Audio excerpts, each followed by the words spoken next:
Today is the 5th day, the 4th?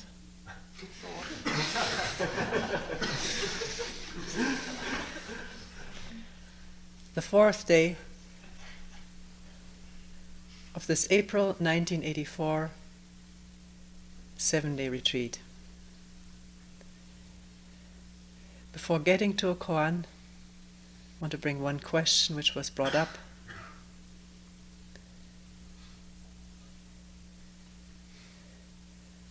By someone in the meeting.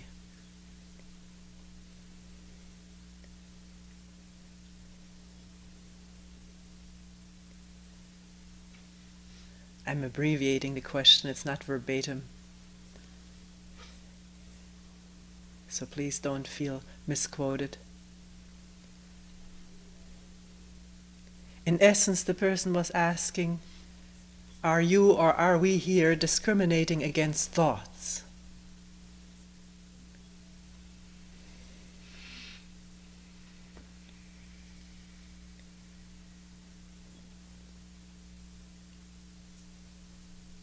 Discriminating, I take it, meaning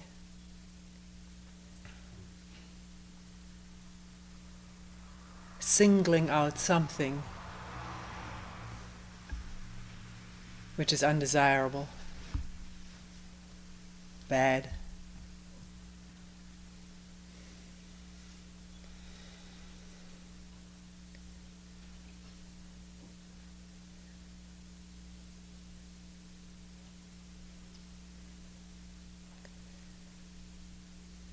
Talking as we do a lot about a state of mind in which there is attending, listening,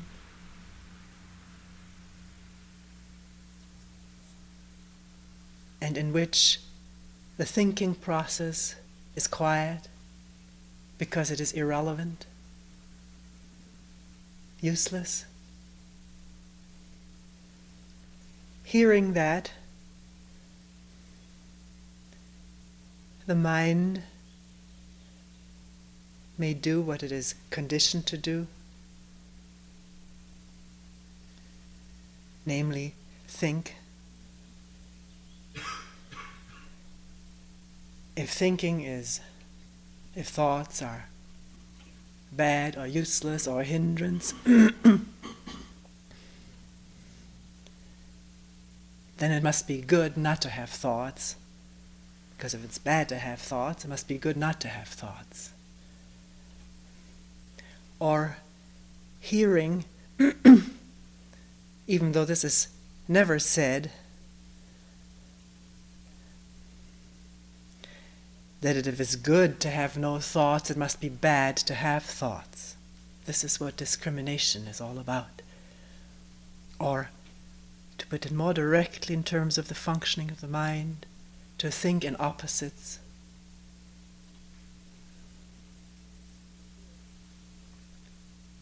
If something is assumed to be good, its opposite must be bad. And then being in a quandary, confusion. Because obviously there are thoughts in the mind. So there must be something I'm not doing right, something undesirable happening, wrong. And then the next thought, how can I get rid of these thoughts so I can reach that good state? Which, if one observes carefully, is more thinking.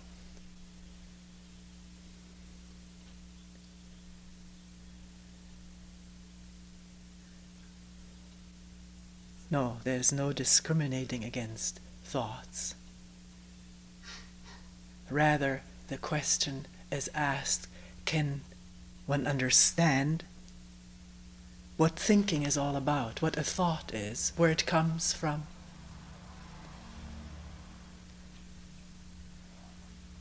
How it affects the totality of the organism in one way or another?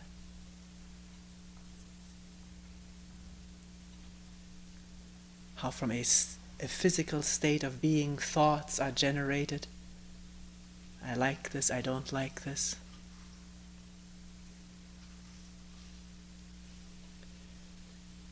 And how maybe in an instant of intense listening, or listening, let's leave the intense out. Simple listening, or simple looking. There's no thought.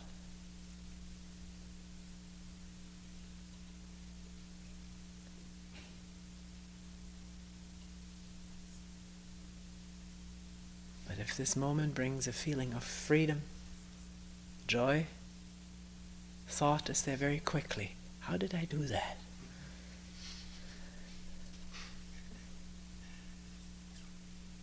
Can I preserve it? Which is already the absence of that state of looking or listening. It's again thinking.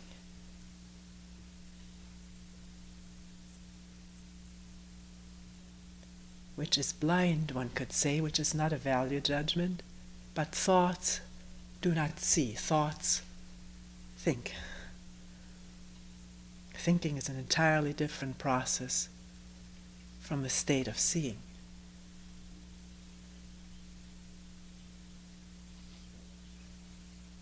Which is not different from a state of listening, seeing, feeling, all these senses. If there's no division of me, mine, no desire or fear, then these senses operate as one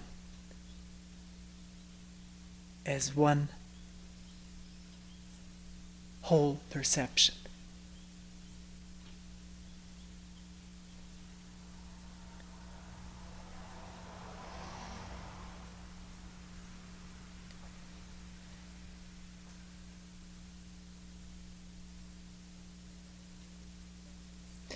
Maybe in the course of this koan and the commentary on it, we may get back to this question. The koan is number 19 from the Mumonkan. Before me is Zenke Shibayama's book, Comments on the Mumonkan. But again, translations have been added, deleted, changed.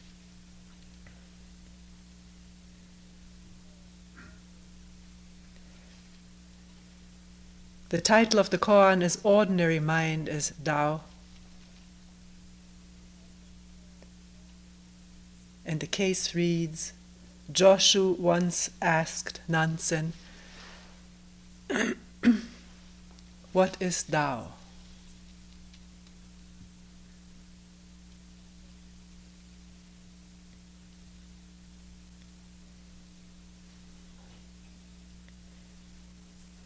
Maybe before going on, a word about this word Tao, or a few words.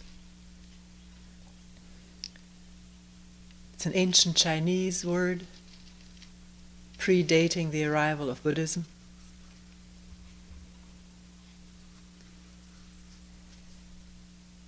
And once upon a time, many years ago, reading about ancient mythologies,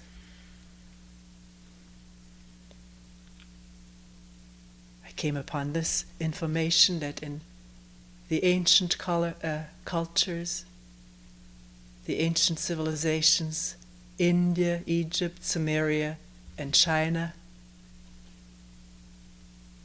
were people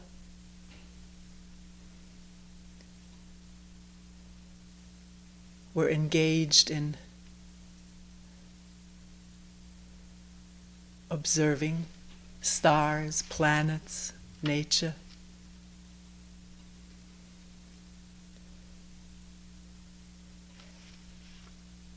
There was a term that covered or meant to denote or point at the order of the universe, the general order of the universe. And the word for that order in Chinese was Tao. In Sanskrit it was Dharma, which later became a word for describing or labeling the Buddha's teachings.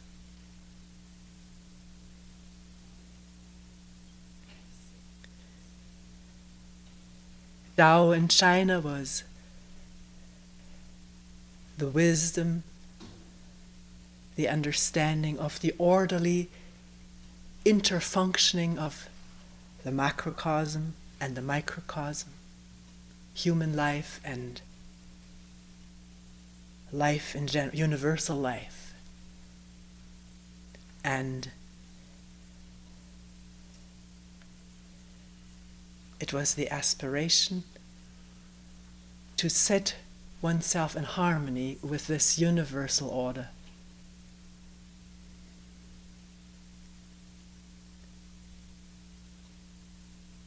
Which would mean physical health, well-being, and the absence of strife and conflict in human life.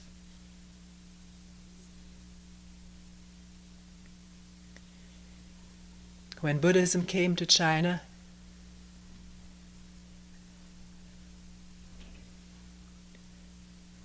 reading here in Shibayama, later as the Zen of Bodhidharma's line. Bodhidharma, we mentioned yesterday, that old man who said there is something which is not written down, it's beyond scriptures, letters, ceremonies. It is for a human being to see directly into truth by looking directly into oneself.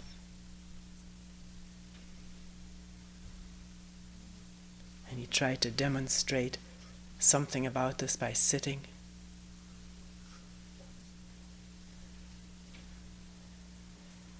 Facing a wall.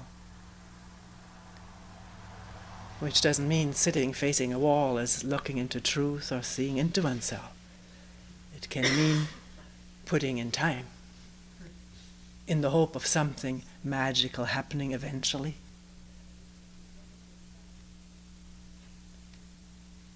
Here it says, later as the Zen of Bodhidharma's line, which stresses the importance of experience. Experience here not meaning I must have a wonderful experience, but experiencing for oneself. Seeing truth for oneself. I understand words are very inadequate, because who is that self? But let's just use it like this for the time being, to convey something. As the Zen of Bodhidharma's line, which stresses the importance of experience and is the most practical in nature among all Buddhist teachings, spread and flourished as a new type of teaching in China, the old traditional term Tao, with its experiential connotations, began to be used as a Zen term referring to the truth of Zen.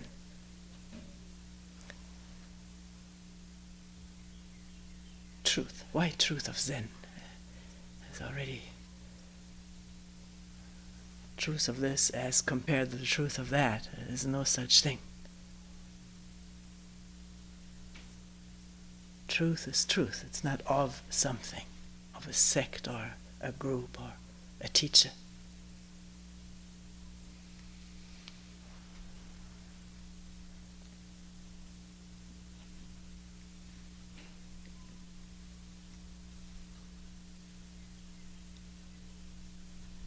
It says here at some point, which I don't find, that the Chinese found this word more helpful than the Indian terms that had come across, Bodhi, Prajna, and so forth. Tao was more congenial or meaningful to the Chinese to use for what?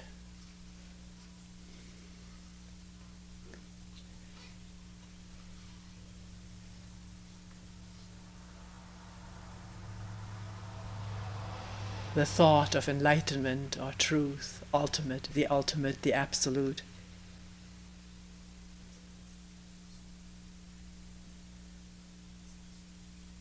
And what this really was, this Tao occupied the mind of young Joshua, who traveled all the way across China to see this man Nansen, to ask him this question, what is Tao?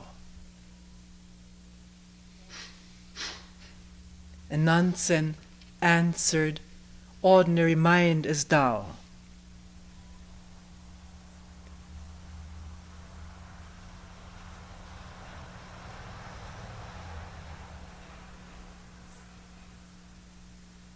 Ordinary mind.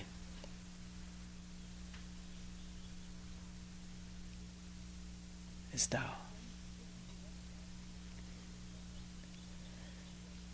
Then should we direct ourselves toward it or not? Asked Joshua. Or another translation, then should we seek or strive after it? Asked Joshua. If you try to direct yourself toward it or strive after it, how can we know it will go away from you? Sorry, I skipped the line. If you try to direct yourself toward it, or strive after it, seek after it, search for it, you go away from it, answered Nansen. Joshua continued, if we do not try, how can we know that it is Tao?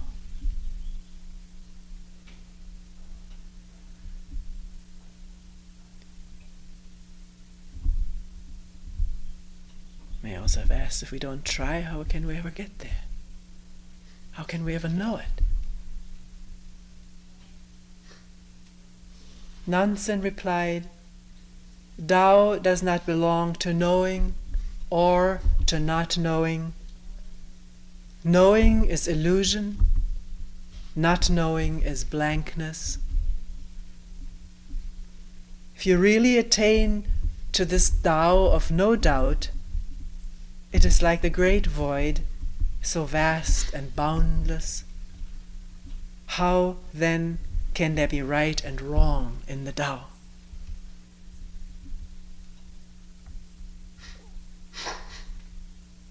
It says here, at these words, Joshua was suddenly enlightened.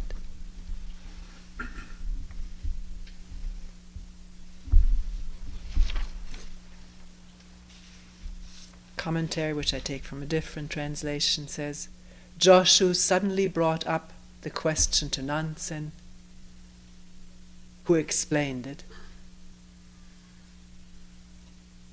But though the tile is disintegrating and the ice is dissolving, the drain is still blocked up. Even though Joshua has come to a realization, he must delve into it for another 30 years before he can understand it fully.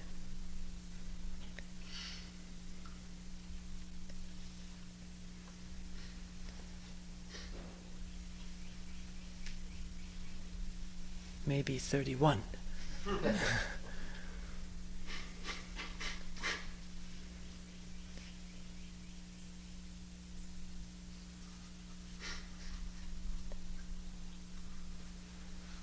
Maybe this full understanding has nothing to do with time. And yet something is said with this. Mumon's poem reads, hundreds of flowers in spring, the moon in autumn,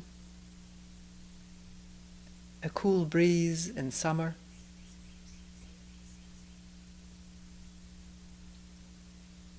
snow in winter. If there's no vain cloud in your mind, for you it is a good season.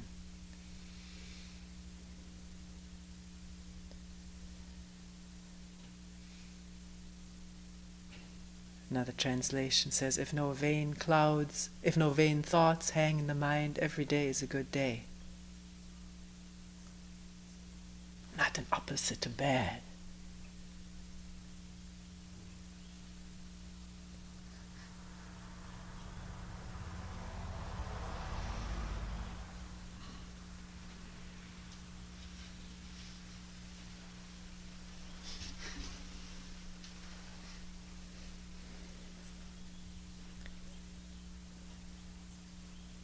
This question, what is Tao, what is the truth? Or enlightenment, liberation.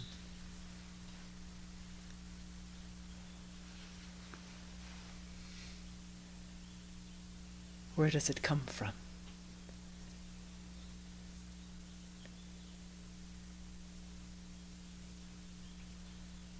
Just to quickly say, I don't know where it comes from, I've just got this question. Well, one can respond that way. But then there's no further questioning. One can really look into where one's questions come from. It's possible. But so often one is afraid to find selfish motives.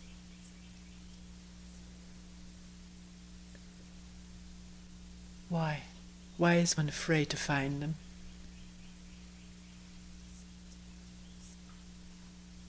Because one has an image of oneself as being unselfish.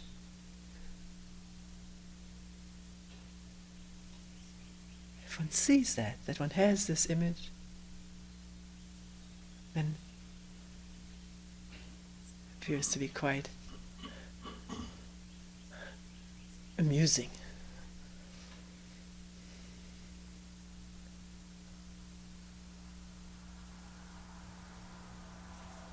One doesn't need to take it for granted how one is, and that how one sees oneself is how one is.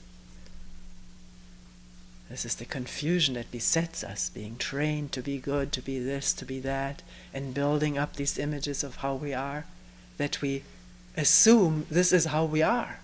This is really me. Unselfish or very selfish. I'm just taking this. Each one of us can look at our own images. They change, they expand. There's always a new one. If we drop an old one, we're very likely to pick up a new one.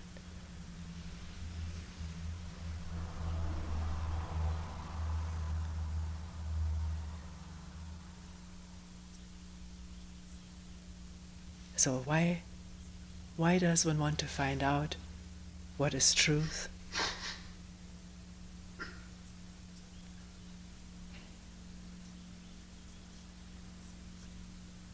Because there's hope for better feeling, no depressions, a state of joy.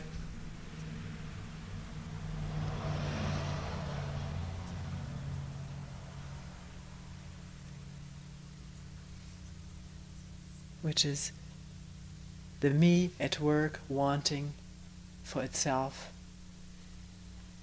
something better.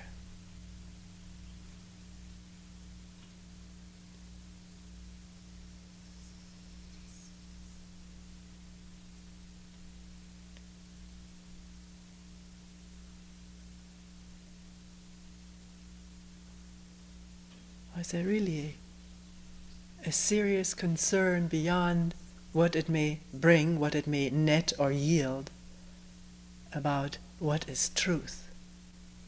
Seeing how one is beset by ideas, illusions, habitual responses to habitual ideas.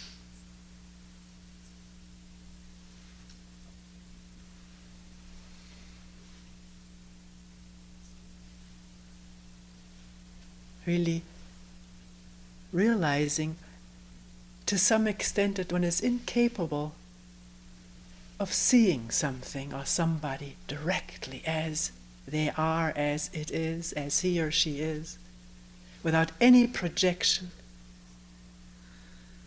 without any demand or fear.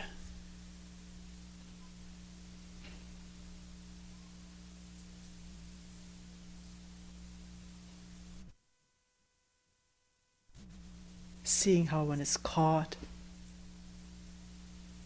in this world of memory pictures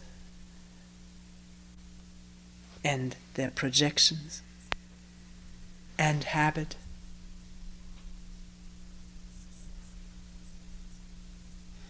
There may come this question of, what is truth? Or is this all there is? Is there such a thing as truth? Ultimate, absolute truth? Or is everything relative to how you see it, how I see it, and we can argue for a long time that my way of seeing is a little bit better, a little bit more complete than yours? Which is what takes place? Or is there such a thing as absolute truth, which has nothing personal about it, nothing to do with my individual background, training, education, horizon, as we call it, or yours? It's totally independent of that.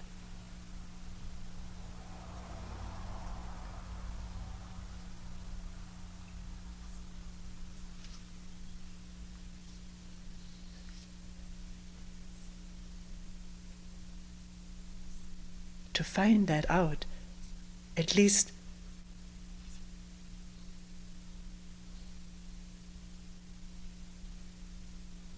to give it a try, to pursue it, whatever word you may use.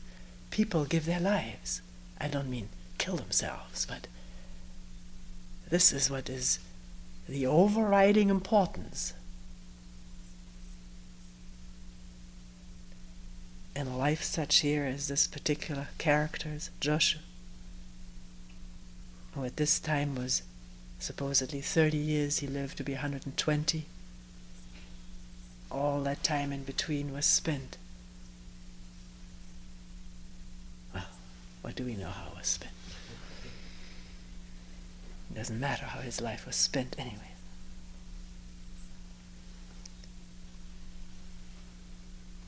So here, maybe traveling on foot, maybe on horse, China is quite big.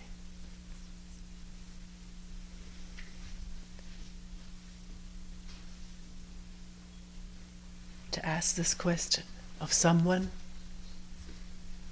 who's famous as a teacher, as an enlightened teacher.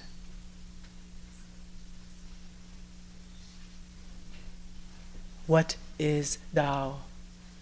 And the answer, ordinary mind.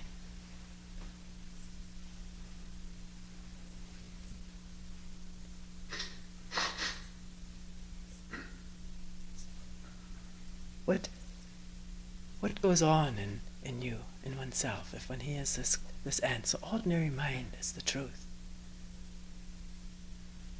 is the ultimate way.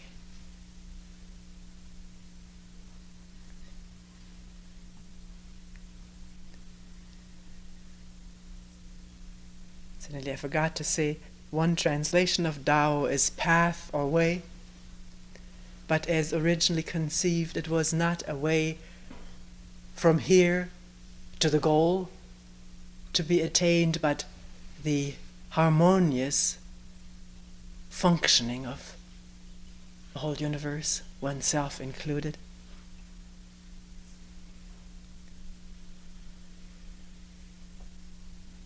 But since the word itself, as is written here, also denotes a passageway, a path,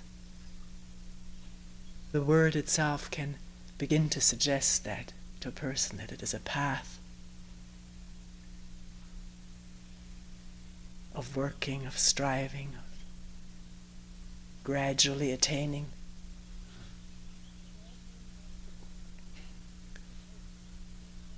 So ordinary mind, what does it evoke if one hears ordinary mind as ultimate truth, is the way of enlightenment? Maybe we should drop that word again. It's so heavily associated. Ordinary mind.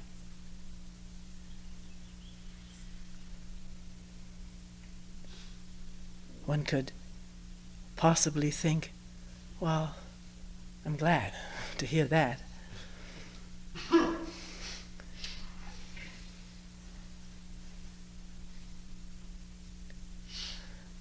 So all these little things I'm doing, idiosyncrasies, not so bad after all. It's the ordinary way.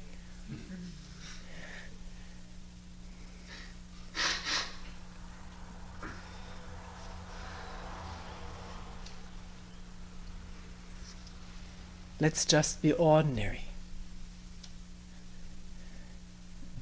And somehow or other this is the way. It can serve as a rationalization for not looking at what one is doing and really questioning it profoundly from moment to moment.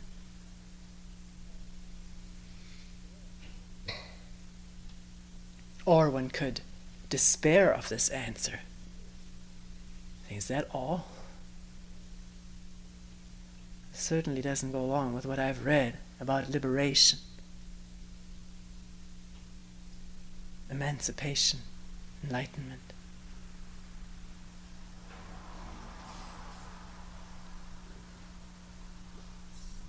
What is this ordinary mind?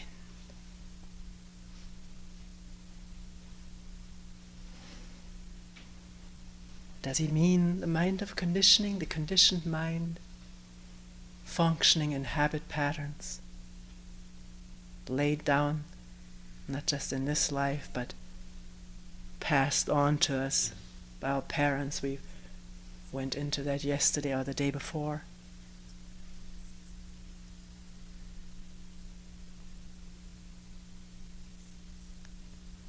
Our common fears,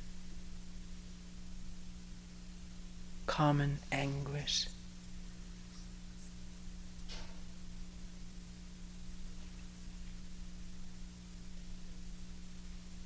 guilt, our hopes, and all the illusions that are connected with our hopes for a better life, now or later in the hereafter.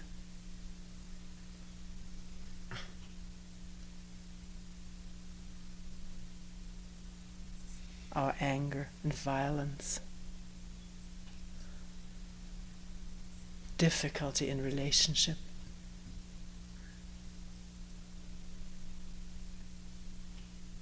and then the enjoyment of all kinds of entertainment, a beautiful vacation, time of tenderness together,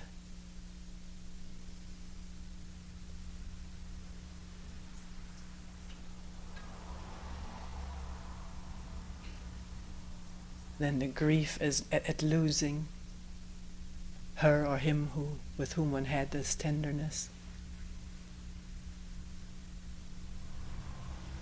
fear of dying, and dying.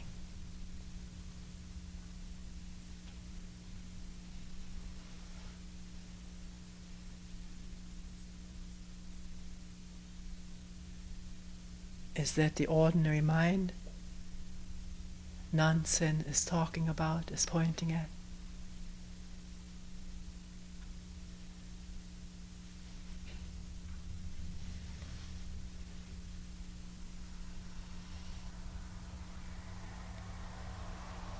This ordinary mind which we all share, I don't think there's any doubt about this.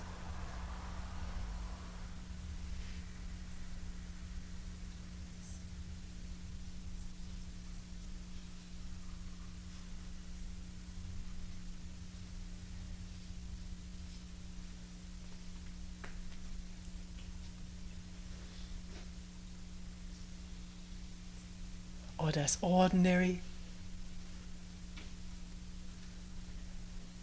refer to something quite different? We mentioned in the beginning these ancient words for and the search for order.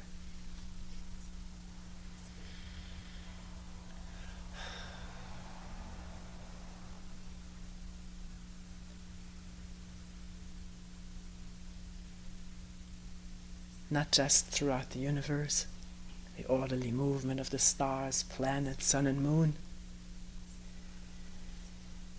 but the harmonious interplay of human life and cosmic order.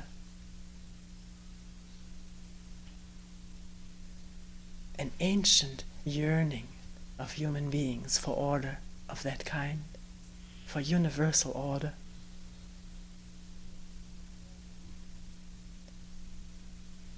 Could this ordinary mind, because we don't know the Chinese character, all we have here is the English,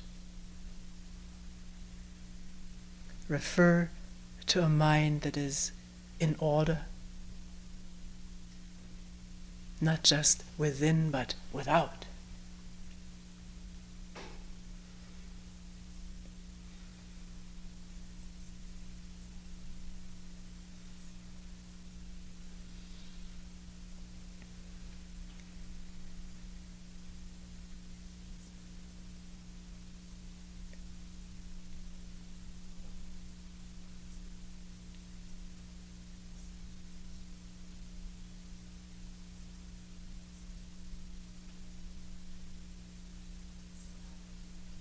The activity of the me, the I, the ego, self, whatever you want to call it,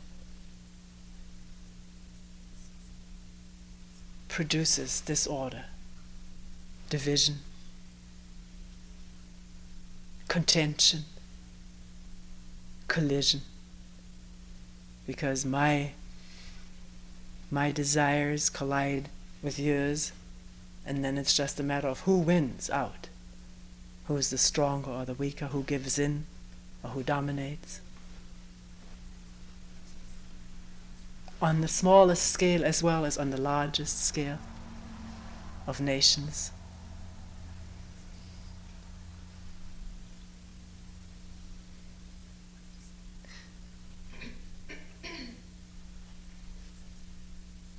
So where is this me in the whole system of order? What place does it have, if any?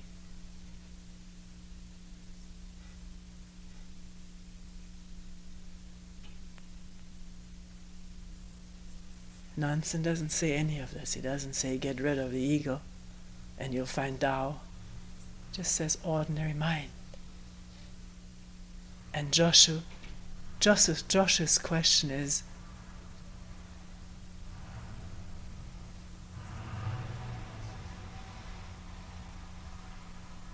should we strive for this or not?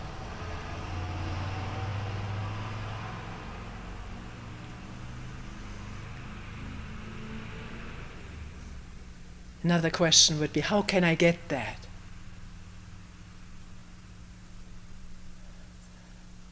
How can I develop this ordinary mind?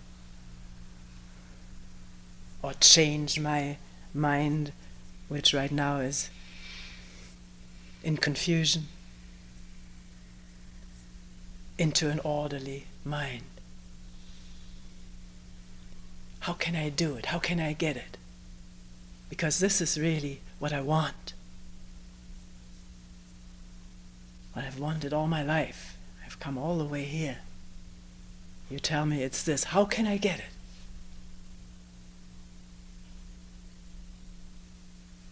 Make it my own.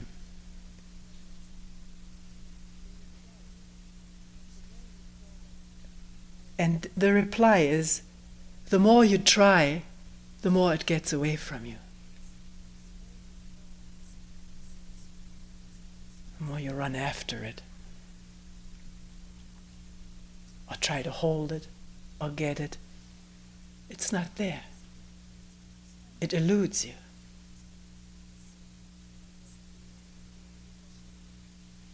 So one must look again at where this question comes from. How can I? Should we seek after it or not? That's the question here. Should we seek after this ordinary mind, after the Tao or not?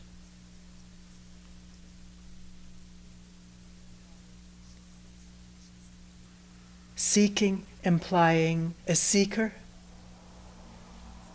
the me, dissatisfied with its present state of confusion, pain, sorrow, dissatisfaction or insufficiency.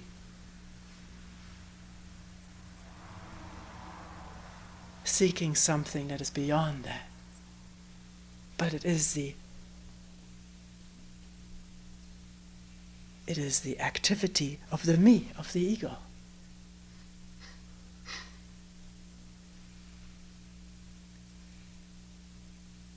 Or isn't it?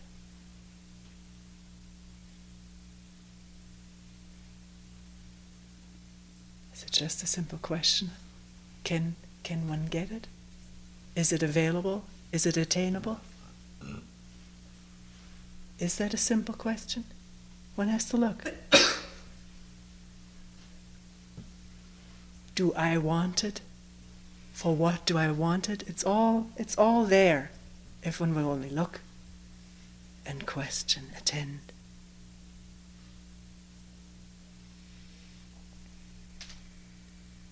And then the answer, the more you run after it, the more it will get away from you.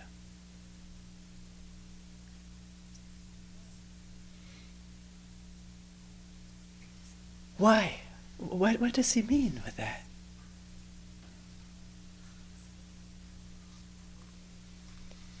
Maybe one has to look at what striving is, and I think anyone here has been engaged in this striving for something.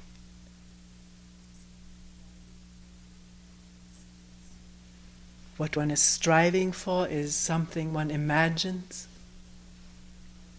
One doesn't really know it, but one has read about it, heard about it, or just imagines it from,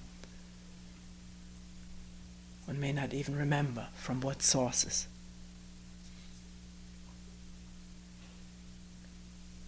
And to get that becomes the focus of one's life, at least for periods of time. As a real striving is a real physical event, a real physical process.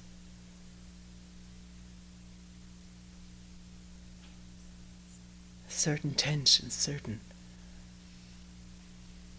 motions, heartbeat.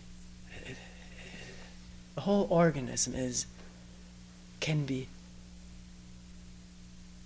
noticeably in a state of striving, wanting, going after something. And thoughts oriented in the same way, towards something. And all the while, where is one?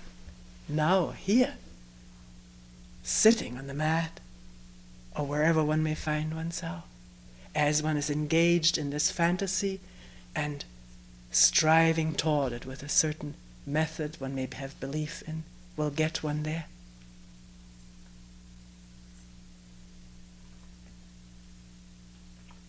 Unawares of the actual state of being. Firstly, the striving, the image of the goal, and if one digs a little bit deeper or allows it to come up, isn't always digging. Actually, these are not two different things. Digging or in the quietness of questioning or opening, stuff comes up. The feeling of inadequacy or insufficiency, emptiness that wants to be filled with something.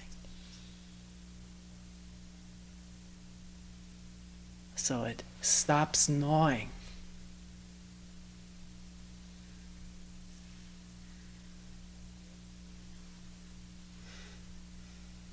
So where is the entry? Where we think we would like to be, or where we are?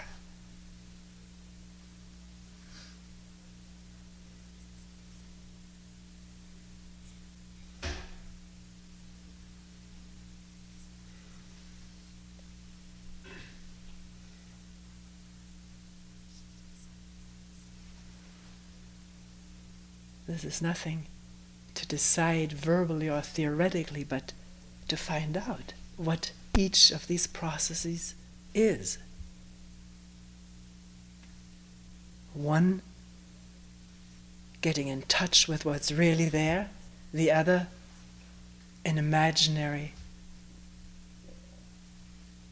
attraction.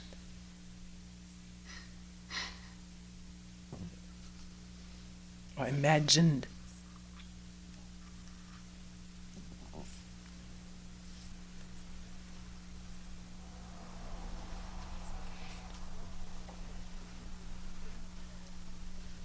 Joshua continued, if we don't try, how can we know Tao? A question which comes up very frequently in meetings. One may have worked in a way which was beset by striving, inwardly and outward push toward attaining, and then with that gone or seen as futile, or maybe believed to be futile. One may not really have seen that it is futile. But here now, this person says,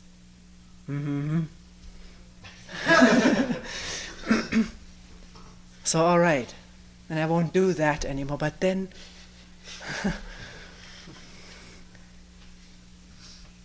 what does it mean? Does it mean I do nothing? Again, here we have it. The habitual thinking in opposites. If I don't strive, exert myself, and am pushed by someone helping me to exert myself, then do I just sit and do nothing?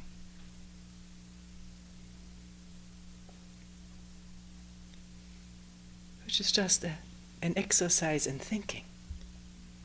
It's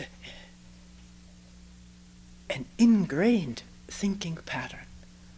If not this, then it must be the opposite. And if the opposite sounds sort of absurd, then I'm confused.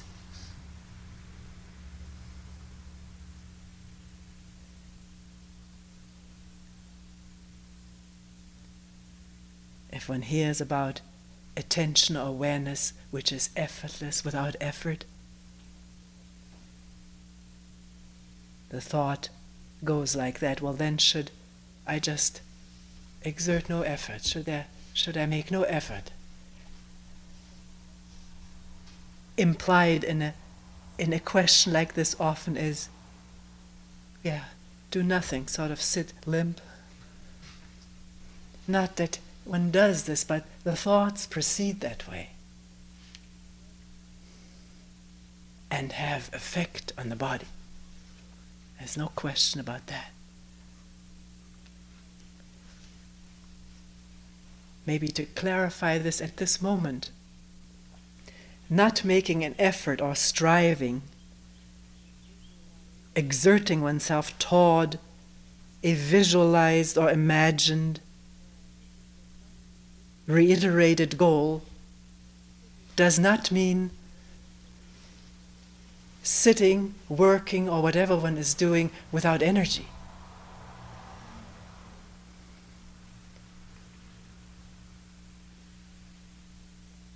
In not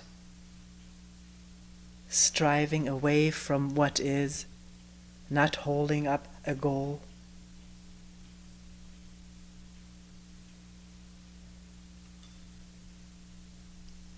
directing thoughts toward it and allowing the thoughts to stimulate striving energy, anticipation of a reward, and sitting and facing this whole thing. One starts where one is. One can't start anyplace else. But not taking it for granted, not being hooked into it, but questioning it, attending to it, letting it open up, reveal itself, show itself for what it is. In that, without anybody's doing, energy collects on its own. The energy of attention, awareness. listening quietly.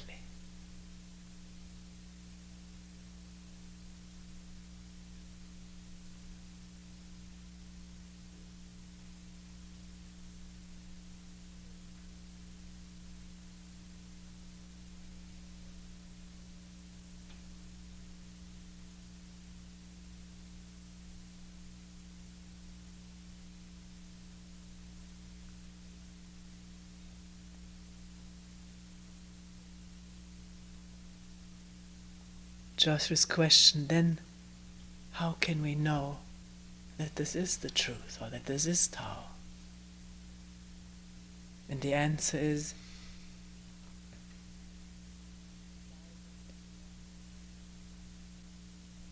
Tao does not belong to knowing or not knowing. Knowing is illusion. Not knowing is blankness.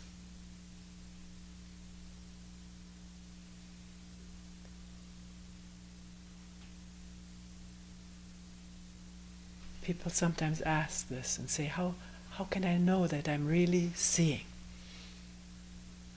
You can't. Knowing is knowing and seeing is seeing.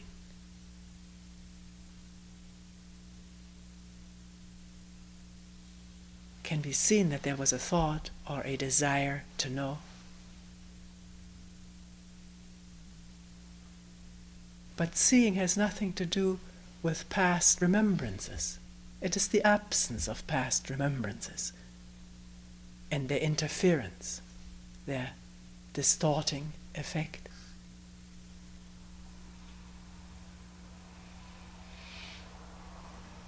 Nansen here says knowing is illusion. He doesn't say memory.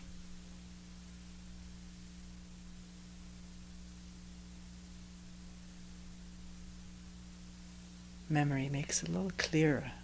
One can see that clearer. Illusion is sort of a catch-all word. All is illusion. Whole world is illusion.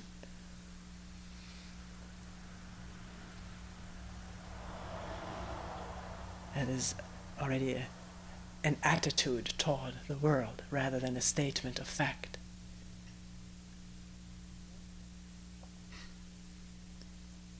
To know something, it has to be remembered. And the memory compared with what the input is. And then there's a recognition of what this thing is or this person who he is, which, if it remains as factual as that, is very helpful. We couldn't have survived without it. Else every time a wild beast approached us, we would be eaten up. Burnt by fire, drowned in the water.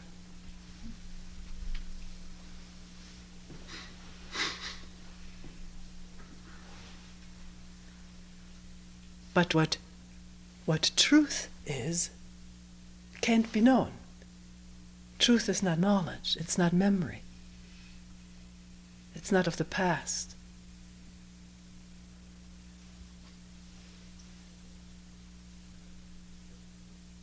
It is what is, from moment to moment. Uncontaminated by what I know was.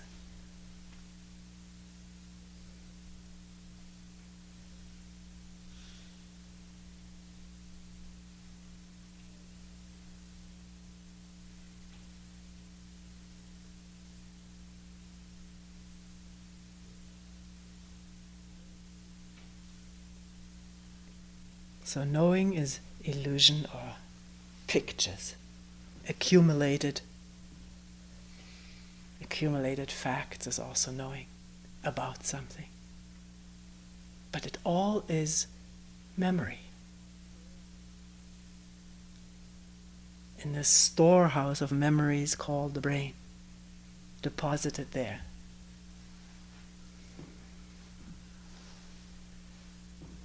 Anytime ready to be drawn out. The brain has a scanning mechanism. one sees something that looks vaguely familiar, one doesn't quite remember what the name of it is, a bird or a tree, there's a scanning going on in the brain. And the right answer may come up, and then, yeah, this is a cardinal.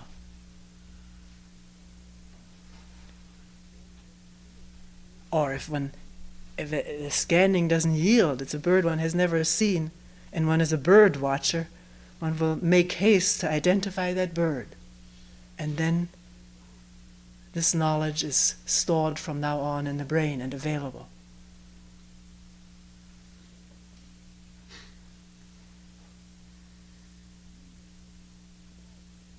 But the memory picture of a cardinal is not this red thing flying around. And if one clings to the picture one has, which we usually do, one doesn't see what is actually happening there. Free from this memory store, depot. Independent of it, let's put it that way. Totally independent of it.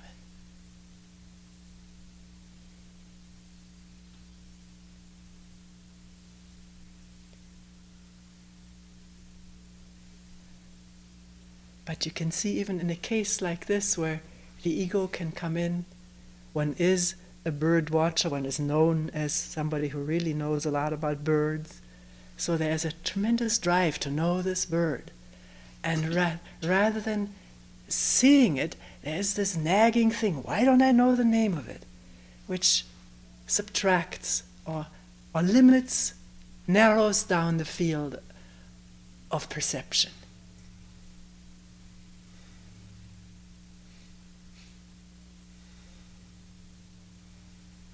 And if one does remember it or find it out, the joy of it is greater than the joy of seeing this bird flying.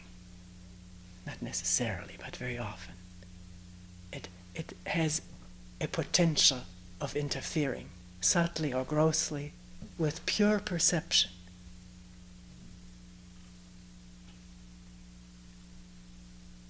Which doesn't mean one shouldn't know the names of birds.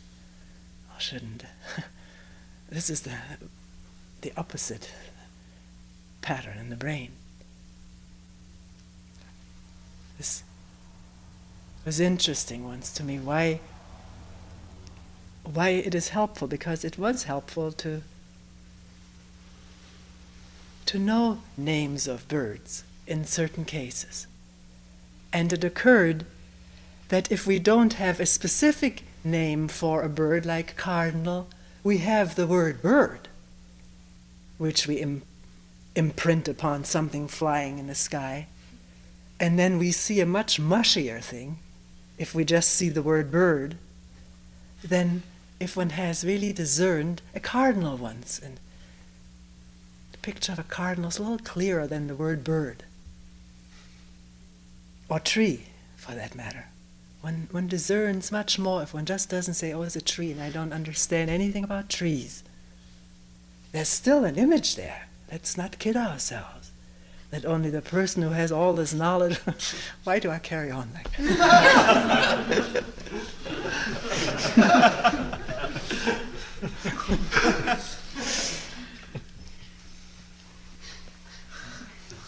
I think I've made the point.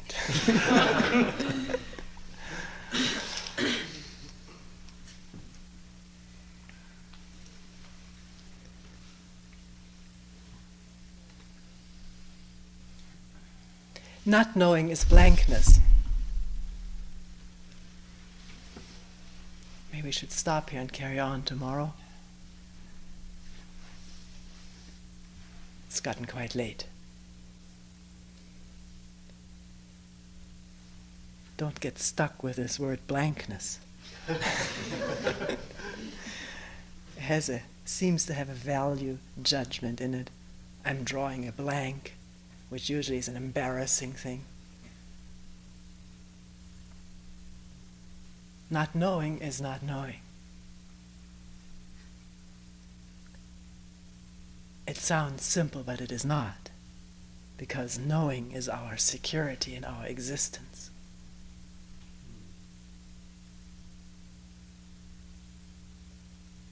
So is it possible to attend, listen, question, with or without who, what is it, or mu?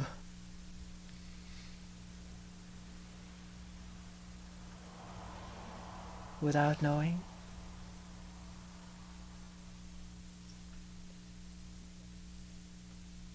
Which may mean plunging into darkness,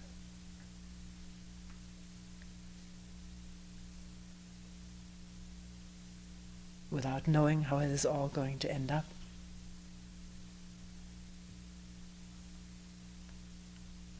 Simply not knowing.